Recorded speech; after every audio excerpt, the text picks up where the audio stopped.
옆에 분과 인사하겠습니다. 오늘도 예배 잘 드립시다. 우리가 온 세대 예배를 드린 지가 이제 1년이 넘었기 때문에 한 달에 한 번씩 드리고 있죠.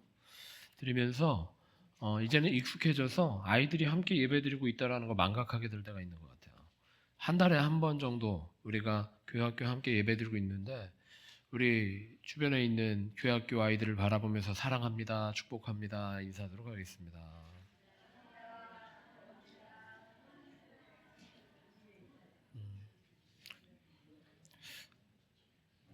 여러분 뒤에 앉으니까 이상하죠, 그죠?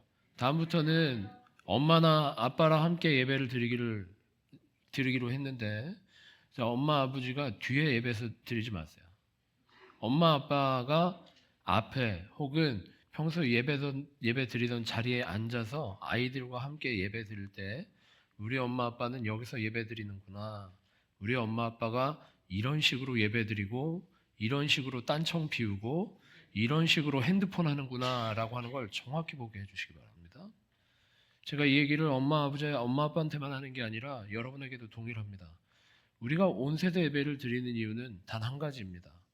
우리 뉴욕 베델교회가 드리고 있는 예배를 아이들이 보고 배우게 하기 위해서입니다. 아이들이 우리 예배에서 사실 사도신경을 외우겠어요? 아니면 한국어로 된 교동문을 할 수 있겠어요? 여러분들이 바르게 예배해야, 여러분들이 정신 차리고 예배해야 그 모습을 보고 아이들이 이 예배는 진짜 예배구나. 평생을 두고 이렇게 예배해야 하는구나 라고 하는 것을 보고 배운단 말입니다. 여러분, 부모가 자식들을 가르칠 때 말로 가르치는 거 아니라는 거 여러분 다 경험해 보셨잖아요.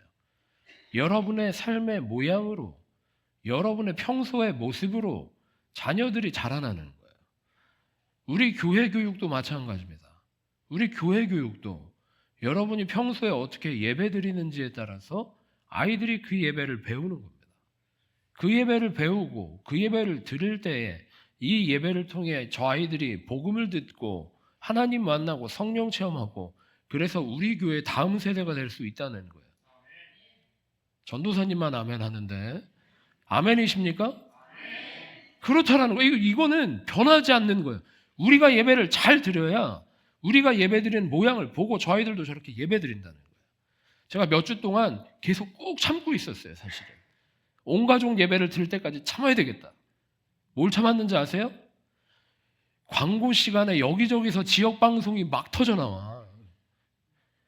찬송할 때에, 설교할 때에 마찬가지로 말씀에 집중하는 모양을 봐야 아이들도 집중하지 않겠습니까? 전심으로 찬송하는 모습을 보여줘야, 찬양하는 모습을 보여줄 때 저 아이들도 찬양이라고 하는 것이 이런 것이구나라고 하는 걸 경험하지 않겠습니까? 자, 이제 거친 말투는 여기까지만 하고, 여러분, 우리가 예배를 잘 드려야 예배가 전수되는 줄 믿으시기 바랍니다. 그런 의미로 옆에 분들과 예배 잘 드립시다 인사드리겠습니다. 자, 오늘부터 볼 겁니다. 그리고 오늘부터 지역 방송이 나올 때마다 녹음을 해서 교회 학교에 틀어놓겠습니다. 여러분, 제가 한 가지 여러분들에게 과제를 드리면서 말씀 시작하려고 합니다. 여기 펜이 보이죠? 얼마짜리 펜으로 보이십니까? $1. 얼마짜리로 보이세요? 편하게 말씀해 보시기 바랍니다. 이게 1불이나 할까요? 50센트 할 수도 있겠습니다. 그런데 제가 여러분에게, 예를 들어서 우리 장로님들에게, 장로님 이거 가서 우리 교회 이름 붙여서 150불에 팔아오십시오, 이렇게 얘기하면 팔아오실 수 있겠습니까? 벌써 장로님들이 째려보기 시작하십니다. 자, 이거는 50센트밖에 안 되는 펜일 수 있습니다.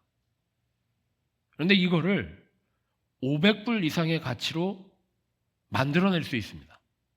무슨 얘기냐? 이게 누가 쓴 펜인지, 누가 가지고 다녔던 펜인지, 그리고 혹은 10,000불짜리 그 이상의 계약을 위해서는 꼭 필요한 펜이다라고 하는 것이 증명이 된다면 이 펜은 500불이 뭡니까? 그 이상의 가치를 가지고 있다라는 거예요. 여러분, 세일즈맨들이 가지고 있는 아주 기본적인 철학이 있다고 합니다. 세일즈맨들은 가격 경쟁을 할 때 망한대요. 가격 경쟁을 하는 것이 아니라 가치 경쟁을 할 때에 세일즈가 승리할 수 있다고 합니다. 무슨 얘기냐? 너무 어려운 얘기였죠? 이게 원가가 얼마고 이게 어떻게 유통이 되고 그런 거를 설명한다고 해서 이 펜의 가치가 증명되는 게 아니래요. 많이 팔리는 게 아니랍니다. 이 펜이 사는 사람에게 어떤 가치가 있는지 알려주고 증명될 때에 이 펜이 잘 팔려나간다라고 세일즈맨들이 말합니다. 그걸 세일즈의 정석이라고 합니다. 그럼 제가 여러분들에게 물어보겠습니다. 여러분, 이 성경책이 얼마짜리로 보이십니까? 500불밖에 안 될까요? 이 성경책이 얼마짜리로 여러분들에게 인식이 되십니까? 이게 얼마짜리일까요? 원가가 얼마겠습니까? 너무 오래 써서 때 묻어 있고 종이도 후줄근하고 가죽도 이제 벗겨지기 시작합니다. 사실 이거를 원가로 치면 이건 30불도 안 될 겁니다. 종이로 팔겠다라고 하면 이게 30불의 가치가 있겠습니까? 하지만 우리는 믿습니다. 이거는 값어치를 매길 수 없을 정도로 소중하고 생명력 있는 하나님의 말씀이라고 하는 것을 우리가 알고 있고 믿고 있습니다. 아멘이십니까? 우리에게는 생명과도 같은 책입니다. 복음은 그만큼의 가치가 있는 겁니다. 우리가 맡고 있는 복음이라고 하는 게 그런 거라는 거예요. 우리 글로벌 감리교회 비전 선언 가지고 이 한 달 동안 말씀 전하고 듣고 있고 은혜 받고 있는데 여러분 이제는 다 외우시죠? 우리 글로벌 감리교회 비전 선언문이 있는 거 알고 계시죠? 다 외우고 계시지만 부끄러워서 얘기하고 계시지 않는 거라고 믿겠습니다. 화면으로 잠깐 띄워주시면 우리가 한번 같이 읽어봤으면 좋겠습니다. 우리 글로벌 감리교회 비전 선언입니다. 시작. 글로벌 감리교회 사명은 열정적으로 예배하고 더욱더 사랑하며 담대하게 복음을 증거하는 예수 그리스도의 제자들을 만드는 것이다. 다시 한번 더 크게 읽겠습니다. 시작.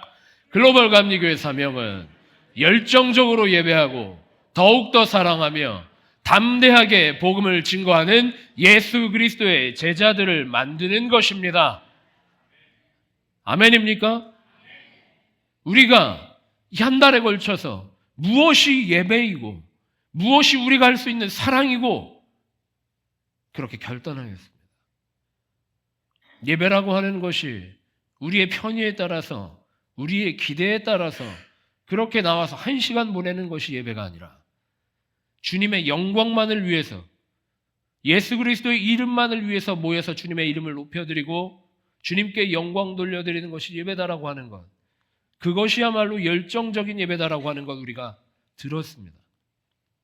두 번째로 사랑이라고 하는 것도 내 마음대로 내 감정에 휩싸여서 내가 주고 싶은 사랑만 주는 것이 우리 그리스도인의 사랑이 아니라 하나님께서 예수 그리스도를 통해 우리에게 주신 사랑, 그 십자가의 은혜, 그 능력을 힘입어서 사랑하는 것이 진정으로 더욱더 사랑하는 것이고 넘치도록 사랑하는 것이다. 우리가 결단하였습니다. 그리고 오늘 우리가 함께 살펴볼 내용은 바로 담대하게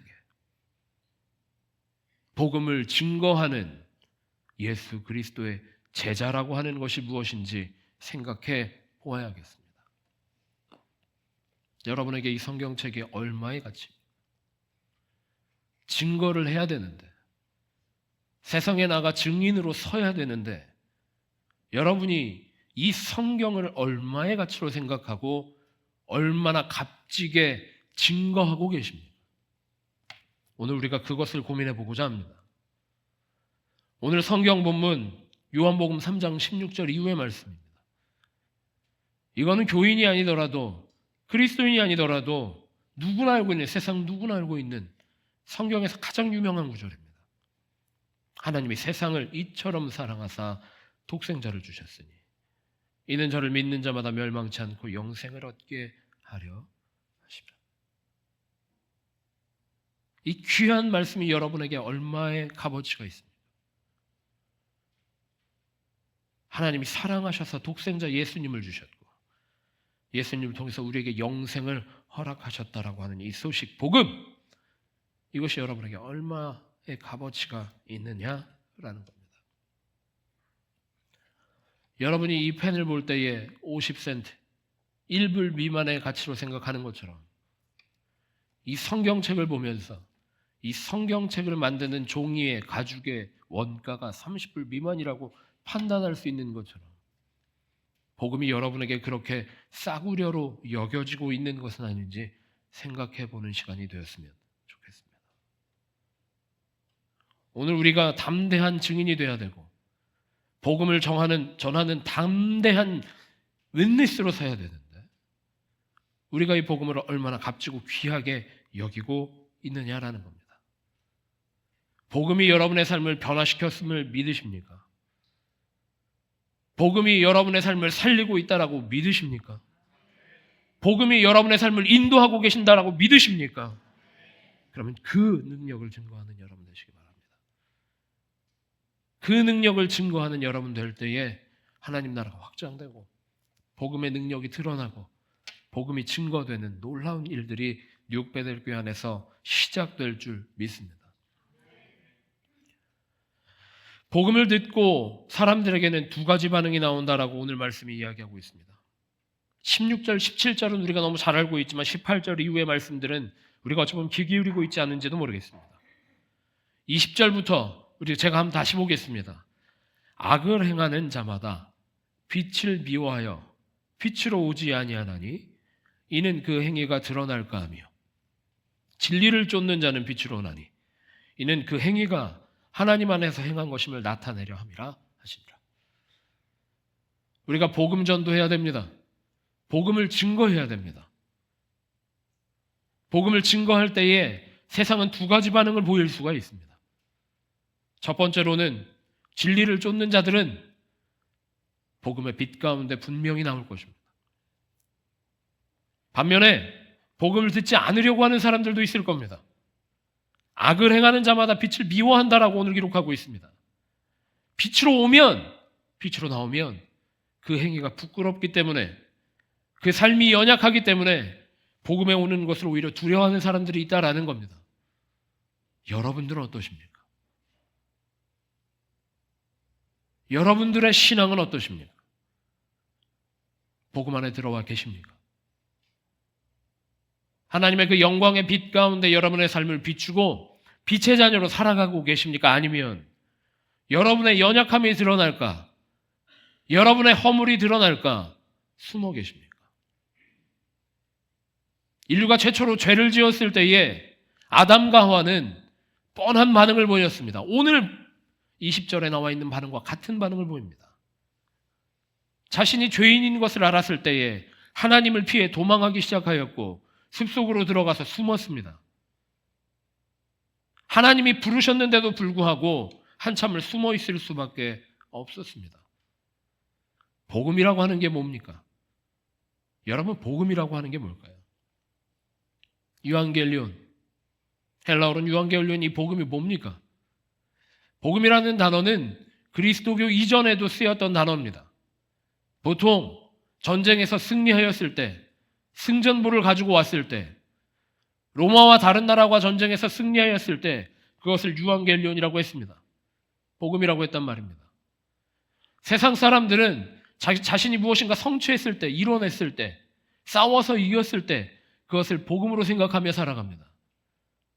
하지만 우리에게 복음은, 그리고 하나님이 우리에게 주신 복음은 우리에게 영생 주셨다라고 하는 복음인 줄 믿으시기를 바랍니다. 복음을 간단하게 말하면 뭡니까? 첫째, 우리가 죄인이다라고 하는 겁니다. 우리가 죄인이다라고 하는 겁니다. 두 번째, 그럼에도 불구하고 하나님은 우리를 사랑하셔서 예수님을 이 땅에 보내셨다라고 하는 겁니다.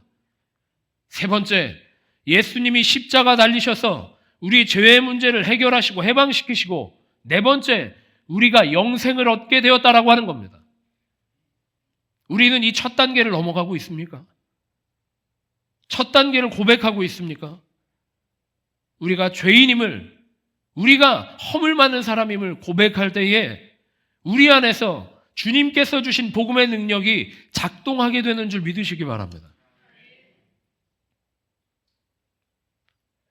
전도사님이 저에게 한 가지 조언을 했어요. 온 가족 예배할 때는, 아이들이 같이 예배 드릴 때는 목사님 좀 쉬운 설교하면 안 될까요? 애들이 너무 어려워합니다. 아니면 목사님 영어로 설교해 주시면 안 될까요? 글쎄요, 그건 한번 생각해 봐야 되겠는데, 저는 아주 분명하게 생각하는 게 있습니다. 복음은 언어의 문제가 아닙니다. 문화의 문제도 아닙니다. 상황의 문제가 아닙니다. 복음은 그 자체로 능력 있는 줄 믿으시기 바랍니다. 오늘 주제가 전도예요. 사실은 전도. 여러분 전도해 보셨습니까? 전도해 보셨습니까? 아니 왜 다 해보셨으면서 안 하신 것처럼 그러십니까? 이게 제가 설교할 때 말투를 무섭게 하면 여러분들 너무 긴장하는 것 같아요. 말투를 항상 중간에 바꿔야 되는 애로사항이 생기네요. 자, 여러분 다시 한번 여쭤볼게요. 전도해 본 적 있으세요? 이제야 대답하시네. 조금 어떻게 말해야 다 대답하실까? 전도해 본 경험이 다 있으시죠? 있을 거예요. 안 해보신 분 없습니다. 전도의 마음을 주시고 전도해야 되겠다는 결단을 주셔서 적어도 한 번 이상은 우리가 전도해 본 적이 있습니다. 그런데 어떻게 전도하나요? 어떻게 전도하세요? 여러 가지 방법으로, 여러 가지 내용으로 우리를 전도하는데, 여러분 우리 전도할 때 대부분 어떻게 하냐면, 우리 교회는 이렇게 하는 것 같아요. 베델교회는 음식이 맛있습니다. 그렇게 전도하지 않으시나요? 혹은 그렇게 전도하실 분도 계실지 모르겠어요. 우리 교회는 말씀이 좋습니다. 한 분도 안 계신 것 같아요. 민망하시네요. 그런 분들도 있을 거예요. 제가 전도사 시절에 교회에서 여러 가지 전도 프로그램을 준비하게 됐습니다. 여러 가지 전도 방법이 있죠. 뭐 고구마 전도, 뭐 여러 가지 이슬비 편지 전도, 뭐 이런 것들이 있습니다. 저도 전도사 시절에 그런 프로그램들을 많이 지원을 했습니다. 이슬비 전도라고 하는 게 뭐냐면 손으로 편지를 쓰는 거예요. 손으로 엽서에다 편지를 써서 무작위로 그 편지를 보내는 겁니다. 고구마 전도는 또 뭘까요? 교회 앞에서 아무 말도 하지 않고 그냥 고구마 구워서 지나가는 사람들 나눠주는 거예요. 그래서 고구마, 교회, 고구마 냄새, 교회 냄새, 그걸 인식하게 하라는 거예요. 그래서 고구마를 얼마나 많이 구웠는지. 여러분, 그리고 편지를 써서 전도한다고 그랬는데, 이슬비 이슬비 전도 방법은 손편지를 써서 하는 건데, 자원한 권사님들이 많이 있으실 거 아니에요. 집사님들도 많이 있고. 그래서 모여서 특정 요일에 모여서 편지를 씁니다. 편지를 쓰는데 쓰다 보면 한 2장 쓰다 보면 손이 아파요. 그죠? 손이 아프잖아요. 글 쓰다 보면. 그러면 우리 권사님들 집사님들 어떻게 하시겠습니까? 그거를 전도사에게 부탁하게 됩니다. 그죠? 전도사에게 부탁합니다. 그러면 전도사는 거기 앉아서 한 20통, 30통 되는 손편지를 쓰는 거예요.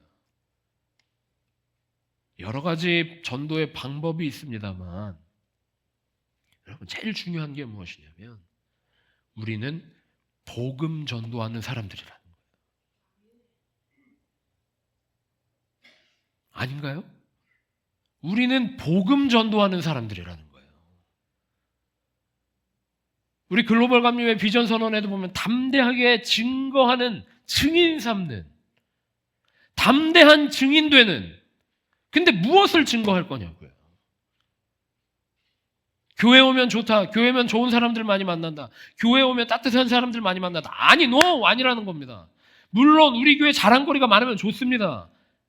밥이 맛있으면 좋습니다.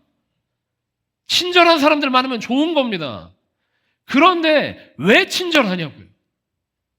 왜 사랑이 많냐고요? 복음으로 감화되어졌기 때문에 내 마음에 사랑이 넘칩니다. 복음으로 나를 변화시켜 주셨기 때문에 이 교회는 뭔가 다른 교회입니다 라고 분명하게 선포할 수 있는 베델교회 모든 성도들 되시기를 축복합니다. 우리가 죄인임에도 불구하고, 우리에게 허물이 많음에도 불구하고 주님은 우리를 사랑하셔서 우리를 위해서 십자가 달려 들어가신 예수 그리스도, 그리고 우리가 변화되어서 지금 주의 백성으로 이렇게 살아가고 있습니다. 제일 좋은 전도 방법은 무엇이냐? 복음 그 자체를 드러내는 겁니다. 예수 그리스도를 소개하는 겁니다. 예수 그리스도 믿고 있는 우리의 인생을 보여주는 겁니다. 그게 전도라는 거예요. 우리가 설교 시작하면서 아이들에게 우리가 예배 잘 드리는 모습 보여줘야 됩니다라고 했습니다. 그게 전도예요. 우리가 신앙생활 잘하는 모습 보여주는 것, 그게 전도라고요. 저는 요즘에 고민이 많아요. 어떻게 하면 우리 교회가 전 세대가 함께 어우러지며 신앙생활을 할 수 있는 교회 될까? 0세부터 100세까지 이 수많은 문화와 경험들이 쌓여있는 세대 가운데 어떻게 함께 예배드릴 수 있을까? 여러분 정답 알고 계십니까? 성경이 말하는 정답은 하나밖에 없습니다. 예수 그리스도를 알 때, 복음을 알 때에 우리에게 능력이 생겨지고 우리가 전도할 힘을 얻게 되는 줄 믿으시기 바랍니다. 여러분 제가 한 가지만 더 얘기하고, 전도 설교는 오래 해봐야 좋을 게 없어요. 전도 설교는 오래 하면 잔소리가 되기 때문에 여러분들이 벌써 한 15분 지나가니까 표정이 굳기 시작하세요. 제가 전도 설교를 여러 차례 하게 되는데, 전도 설교를 오래 하잖아요. 20분이 넘어가는 전도 설교를 하면 어떤 일이 벌어지는지 아십니까? 목사님은 전도 몇 명 하셨어요? 이런 얘기가 나오기 시작해요. 여러분 제일 좋은 전도법을 제가 하나 알려드리고 설교를 마무리하려고 합니다. 제가 이 이야기를 하면 어떤 일이 벌어질까 두려워서 머뭇거리게 되지만 해야 될 것 같아요. 여러분, 저를 다 보세요. 한 분도 빠지지 말고 저를 다 보세요. 제가 여러분에게 도전하려고 합니다. 누군가를 전도하기에 앞서서 여러분은 복음의 전도되신 분입니까?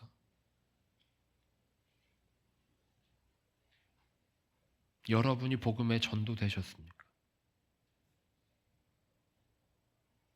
담대하게 증거할 거리가 복음이다라고 하는 거 믿으십니까?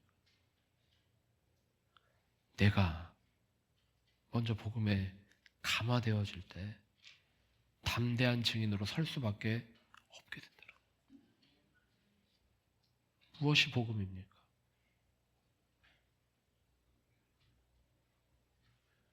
여러분 전도라고 하는 단어는 철저하게 과학적인 용어입니다.